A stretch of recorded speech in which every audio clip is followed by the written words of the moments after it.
നമസ്കാരം. പൈതൃകം online T വിയുടെ ഭാരതീയ ആചാര അനുഷ്ഠാനങ്ങളെക്കുറിച്ചുള്ള പാഠ്യപദ്ധതിയിലേക്ക് എല്ലാ പ്രേക്ഷകർക്കും സ്വാഗതം.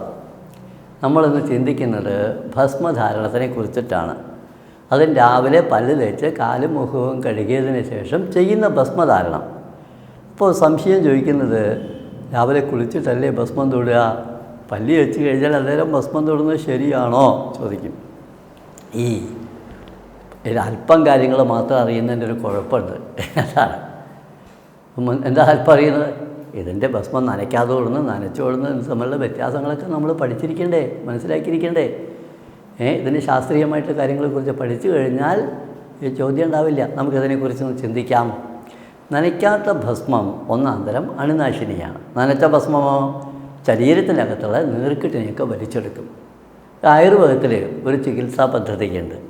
ഒരാൾ വെള്ളത്തിൽ പോയി എന്നിരിക്കട്ടെ, വെള്ളത്തിൽ നീന്താൻ പോയതല്ല, മുങ്ങിപ്പോയി. അതിനകത്ത് മുങ്ങിപ്പോയിട്ട് കാല് വഴുതിപ്പോയി, വെള്ളം കുടിച്ച് ശരീരം മുഴുവൻ നീർക്കെട്ടൊക്കെ ആയിട്ട് ഇയാളെ ആൾക്കാർ പോയി രക്ഷപ്പെടുത്തി കൊള്ളുന്നു. ഫയർ ഫോഴ്സോ ഒരു കൊടുന്നിട്ട് ഇയാളെ രക്ഷപ്പെടുത്തി കൊള്ളുന്നു. നീന്തൽ അറിയില്ല, വെറുതെ ആവശ്യമില്ലാത്തതിന് പോയതാണ്. രക്ഷപ്പെടുത്തി ഇയാളെ ദേഹം മുഴുവൻ നീര് വന്ന് വീർത്തിരിക്കുക. വല്ല വലിപ്പം കൂടുതലല്ല, നല്ല സൈസൊക്കെ കൂടിയിരിക്കുന്നു. അപ്പോൾ ചെല്ലെന്ത് ചെയ്യും? ആ വെള്ളം നീക്കി കളയാൻ വേണ്ടി ചെയ്യുന്നൊരു പ്രക്രിയയുണ്ട്. ഇല്ല, ലങ്സിൻ്റെ ഇവിടെ ഇങ്ങനെ ലങ്സിനകത്ത് വെള്ളം ഇങ്ങനെ ഇങ്ങനെ പിടിച്ച് അമർത്തും. അപ്പോൾ മൂക്കിൽ കൂടെ വായിൽ കൂടെ വെള്ളം ഇങ്ങനെ വരും അമർത്തുമ്പോൾ. അതൊന്ന്. പിന്നെ ഒന്ന്, ഈ വായിൽ കൂടെയും മൂക്കിൽ കൂടെയും വെള്ളത്തിനെ വലിച്ചെടുക്കും. നമ്മൾ ഇങ്ങനെ വലിച്ചെടുത്തിട്ട് ആ വെള്ളത്തിനെ നീക്കം ചെയ്യുന്ന പ്രക്രിയയുണ്ട്. 2-3 പ്രക്രിയയുണ്ട്. മൂന്നാമത്തെ ഇതൊന്നും കൂടത്തിലെ പ്രക്രിയയാണ്. എന്താണെന്നറിയോ? കുറച്ച് ഭസ്മം അല്ലെങ്കിൽ ചാരം കൊണ്ടുവരിക. ചാരം കൊണ്ടുവന്നിട്ട് അത് വെള്ളത്തിൽ നന്നായിട്ട് അല്പം വെള്ളം ചേർത്തിട്ട് അത് കട്ടയായിട്ട് നല്ല പേസ്റ്റ് രൂപത്തിലാക്കുക, കുഴമ്പ് രൂപത്തിൽ. എന്നിട്ടോ ഈ ദേഹത്തിൽ ഇങ്ങനെ പുരട്ടുക. മേലിങ്ങനെ പുരട്ടി ഇത്ര കട്ടിയില്ലേ, തിക്നെസ്സിൽ അങ്ങനെ പുരട്ടി വെച്ച് കഴിഞ്ഞാൽ അല്പം കഴിയുമ്പോഴേക്കും ആ ചാരം മുഴുവൻ ഇഴുകി പോയിട്ടുണ്ടാവും. ആരാ അതിനകത്ത് ഇഴുക്കി കളഞ്ഞത്? ദേഹത്തുള്ള വെള്ളത്തിനെ ആ ചാരം വലിച്ചെടുത്തു. നനച്ച ഭസ്മം ദേഹത്തിനകത്തുള്ള നീർക്കെട്ടിനെ വലിച്ചെടുക്കുന്നു. അത് ലങ്സിൻ്റെ ഉള്ളിൽ നിന്നായാൽ പോലും അതിനെ വലിച്ചെടുക്കും. 2-3 തവണ അങ്ങനെ ചാരം കുഴച്ച് ദേഹത്തിങ്ങനെ പുരട്ടി കഴിഞ്ഞാൽ അത് ഇഴുകിപ്പോയി കഴിഞ്ഞാൽ ഇയാളുടെ ദേഹത്തെ നീർക്കെട്ട് മുഴുവൻ പോയിട്ടുണ്ടാവും. അതിൽ എഴുന്നേറ്റ് നടക്കും. അപ്പോൾ എന്തിനാ നനച്ച ഭസ്മം തൊടുന്നത്? നീർക്കെട്ട് വലിച്ചെടുക്കാൻ വേണ്ടിയിട്ട്. പക്ഷേ ഈശ്വരീയമായിട്ടുള്ള കാര്യം വേണ്ടൊക്കെ പറയാം കേട്ടോ, അത് വേറെ. പക്ഷേ ഇതിന് സയൻറ്റിഫിക്കായിട്ടുണ്ടാവുന്ന ഒരു ഇഫക്റ്റ്, ഒരു കെമിക്കൽ ഇഫക്റ്റ് നമ്മൾ മനസ്സിലാക്കേണ്ടതാണ്. അപ്പോൾ നനയ്ക്കാത്ത ഭസ്മം അണുനാശിനിയാണ്. ഇപ്പോൾ രാവിലെ നമ്മൾ തലയോസത്തെ കിടക്കയിലെ മാലിന്യങ്ങളും അശുദ്ധികളൊക്കെ ദേഹത്തിനകത്ത് ഉണ്ടല്ലോ. നമ്മളെ ഡ്രസ്സ്, അതേപോലെ തന്നെ നമ്മളെ ശരീരം തന്നെ പല മാലിന്യങ്ങളും ഉണ്ട്. കാലുമോക്കല്ലേ കഴുകിയിട്ടുള്ളൂ, ദേഹം മുഴുവൻ കഴുകിയിട്ടില്ലല്ലോ. രാവിലെ നമുക്ക് അത്ര പെട്ടെന്ന് പല ആൾക്കാർക്കും രാവിലെ എണീക്കുമ്പോഴേക്കും കുളിക്കാൻ സാധിക്കില്ല. അത്ര അതിരാവിലെ എഴുന്നേറ്റ് കുളിക്കാൻ പറ്റാത്തവരുണ്ട്. ഇപ്പോൾ ചില സ്ത്രീകളുണ്ട്, സ്ത്രീകൾക്ക് വീട്ടിൽ പല പണികളും ചെയ്ത് ഭർത്താവിനെയും മക്കളെയൊക്കെ ഓഫീസിലേക്ക് വിട്ടിട്ട് വേണം ചിലപ്പോൾ കുളിക്കാൻ കയറണ്ടേ.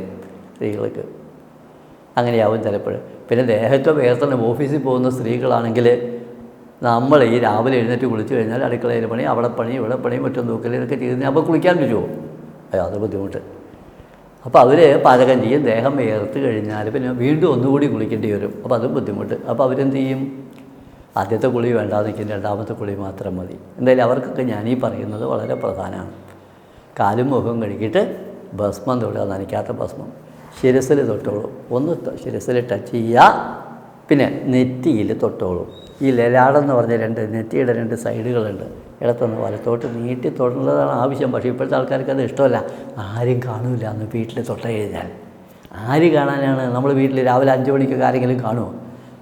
തൊട്ടാൽ അതിന് ഗുണം താച്ചു കഴിഞ്ഞാൽ അത്രയും ഭാഗത്തെ മുഴുവൻ, മുഖത്തിന് മുഴുവൻ ശുദ്ധീകരിക്കാൻ ഈ ലലാടങ്ങളിൽ ചേർത്ത് ഭസ്മം തൊടുന്നതുകൊണ്ട് സാധിക്കും. ഇല്ലെങ്കിൽ നമ്മൾ നെറ്റിയുമ മാത്രം തൊട്ടാൽ മതി സൗന്ദര്യത്തിന് വേണ്ടിയിട്ട്.